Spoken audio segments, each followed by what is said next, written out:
জিজ্ঞেস করলেন, ইয়া রাব্বি আয়াগলিবুকান নাওমু, আল্লাহ আপনার কি ঘুমে ধরে না? আয়াগলিবুকান নাওমু, আপনার কি ঘুমে ধরে না? আপনার উপর কি ঘুম বিজয় লাভ করে না? আমি তো সারাদিন কাজ করার পরে আমার ঘুমে ধরে। আমি সারাদিন রাখালগিরির কাজ করি, ছাগল চড়াই। পৃথিবীর সব নবীরা ছাগল চড়াতেন। মা মিন নাবিয়্যিন ইল্লা রাআল গানাম, পৃথিবীতে এমন কোন নবী নাই যেই নবী মেষ চড়ায় নাই, বকরি চড়ায় নাই। সুবহানাল্লাহ পড়েন। সাহাবারা বললেন, ইয়া রাসূলুল্লাহ, আপনিও মেষ চড়িয়েছেন? বিষ্ণু বললেন, হ্যাঁ, আমিও মেষ চড়িয়েছি। আমি তো অল্প কিছু টাকার বিনিময়ে মক্কাতে ছাগলগুলো চড়ায় দিতাম। সুবহানাল্লাহ পড়েন। তো মুসা আলাইহিস সালাম বললেন, আল্লাহ আয়াগলিবুকান নাওমু, আল্লাহ আপনার কি ঘুমে ধরে না? আল্লাহ বললেন, কোনো কথা বলা যাবে না, দুইটা গ্লাসের ভেতরে পানি নাও আর পানি ভর্তি গ্লাস নিয়ে তুর পাহাড়ের উপরে দাঁড়াও। সেদিন মুসা আলাইহিস সালাম দাঁড়ালেন। আল্লাহরে আবার জিজ্ঞেস করলেন, আল্লাহ আমি জিজ্ঞেস করলাম কি আর আপনি করতে বললেন কি? আল্লাহ বললেন, কথা বলো না, যা বলেছি তাই করো।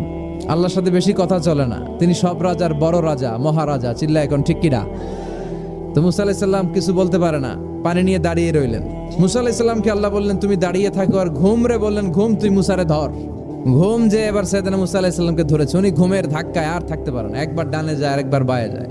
ঘুমের ধাক্কায় হঠাৎ করে কাত হয়ে পড়ে যায় আর গ্লাসগুলো মাটিতে পড়ে খান খান হয়ে ভেঙে যায়। আল্লাহ ডেকে বললেন, মুসা বেশি কিছু হেফাজতের তো দায়িত্ব দেই নাই, শুধু দুইটা গ্লাস হেফাজতের দায়িত্ব দিয়েছে। ঘুমের কারণে এগুলোর হেফাজত করতে পারো নাই, ভেঙে খান খান হয়ে গিয়েছে। আমি যদি তোমাদের মতো ঘুমিয়ে যেতাম তাহলে পৃথিবীর সাথে সূর্য লেগে, সূর্যের সাথে চন্দ্র লেগে গোটা মহাবিশ্বটা এভাবে গ্লাসের টুকরার মতো খান খান হয়ে যেত রে মুসা। এজন্য লা তাখুযুহু সিনাতু ওয়ালা নাওম, আমার ঘুমেও ধরে না, ঘুমের আগে যে তন্দ্রা আসে ওইটাও ধরে না। Never slip or slumber overtakes him, আল্লাহর ঘুমও নাই, তন্দ্রাও নাই। সুবহানাল্লাহ পড়েন। এমন আল্লাহর ইবাদত আমরা করি যার ঘুম নাই, যার তন্দ্রা নাই। সুবহানাল্লাহ পড়েন।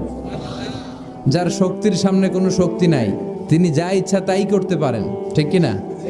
ফাআলুল লিমা ইউরিদ, তিনি পাহাড়কে দরিয়া করতে পারেন, দরিয়াকে পাহাড় করতে পারেন, ধনীরে গরিব করতে পারেন, গরিবরে ধনী করতে পারেন, সম্মানিতরে অপমানিত করতে পারেন, অপমানিতরে সম্মানিত করতে পারেন। চিল্লায় বলেন, তিনি কে? তিনি ফাআলুল লিমা ইউরিদ, যা মনে চায় তাই করতে পারেন। ইন্না বাতশা রাব্বিকা লাশাদীদ, আল্লাহ বলেন, আমার পাকড়াও, আমার শাস্তি, আমার পানিশমেন্ট বড় ডেঞ্জারাস, কড়া। আমি আল্লাহ সব সময় ধরি না, ধরলে ছাড়ি না। আমরা প্রায় অন্যায় অপরাধ প্রবণতার সাথে এতটাই জড়িয়ে পড়ি, আমরা ভাবি আল্লাহ হয়তো পানিশমেন্ট দিবে না, কিন্তু আল্লাহ ছাড় দিচ্ছে, আল্লাহ ছেড়ে দিবেন না। চিল্লা এখন ঠিক কিনা? ফেরাউনরে আল্লাহ ছাড় দিয়েছে, ছেড়ে দেয় নাই।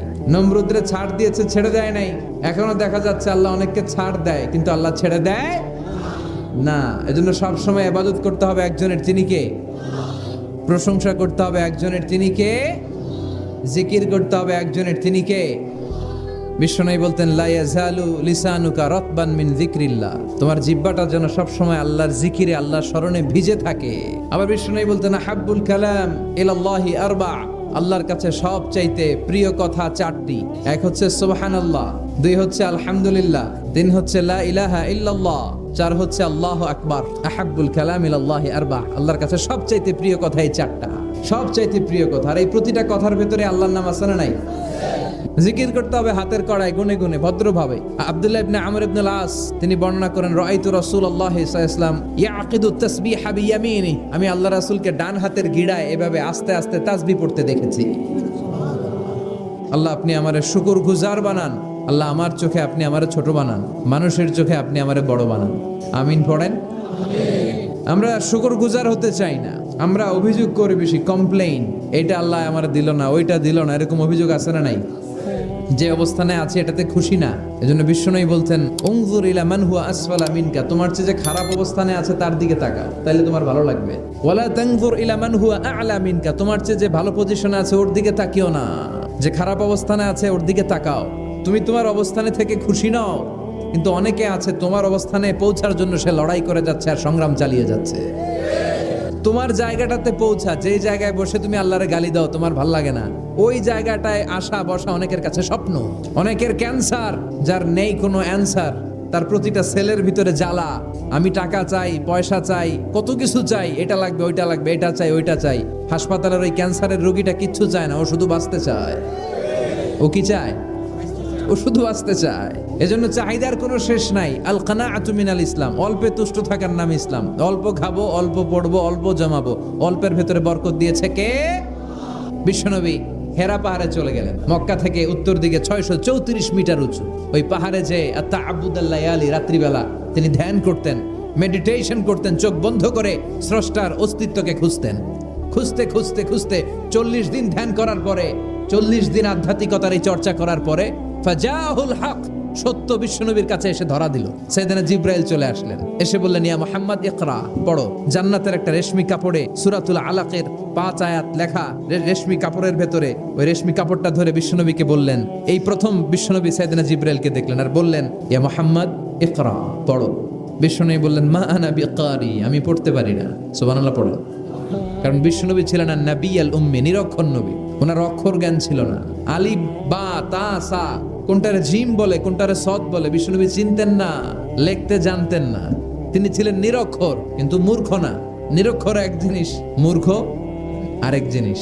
অক্ষর জ্ঞান নাই কিন্তু জ্ঞান আছে, কারণ বিশ্বনবী বলতেন, আদ্দাবানি রব্বি ফা আহসানা তা'দীবি, আমি পৃথিবীর কোনো ইউনিভার্সিটি থেকে ডিগ্রি নেয় নাই, কেউ আমারে শিখায় নাই, স্বয়ং আরশের উপর থেকে আমারে শিক্ষা দান করেছে কে? তাই আমার শিক্ষার মতো শিক্ষা পৃথিবীর কারো শিক্ষা হতে পারে। সাইয়েদনা জিবরাইল বললেন, ইয়া মুহাম্মদ ইকরা, পড়ো। বিশ্বনবী ফেলফেল রইলেন, অক্ষর চিনে না, পড়বে কেমনে? বিশ্বনবী বলেন, মা আনা বিকারি, আমি জানি না কেমন করে পড়তে হয়। ফাআখাযানি ফাগাত্তানি হাত্তা বালাগা মিন্নি আল জাহাদ, বিশ্বনবী পড়তে জানেন না। যখন বললাম আমি পড়তে পারি না, সাইয়েদনা জিবরাইল বিশ্বনবীকে জড়িয়ে ধরলেন, বুকের মধ্যে জড়িয়ে ধরে যত জোর ছিল বিশ্বনবীকে একটা চাপ দিলেন। বিশ্বনবী বললেন, চাপের চোটে আমি আমার বুকের ভেতরে ব্যথা পেলাম। ফারসালানি, আমাকে ছেড়ে দিল। ছেড়ে দিয়ে আবার কয়, পড়েন, ইকরা, read in the name of your lord. বিশ্বনবীর আগের কথা, আমি পড়তে জানি, মা আনা বিকারি। সাইয়েদনা জিবরাইল আবার জড়িয়ে ধরলেন, আবার চাপ দিলেন। বিশ্বনবী বললেন, ব্যথা পেলাম। আবার জিবরিল বিশ্বনবীরে বললেন, পড়েন। বিশ্বনবী আগের কথাই বলে, আমি পড়তে পারি না। আবার চাপ দিলেন। 3 বার চাপ দেওয়ার পরে সাইয়েদনা জিবরাইল বললেন, নবী এবার আপনি পড়েন।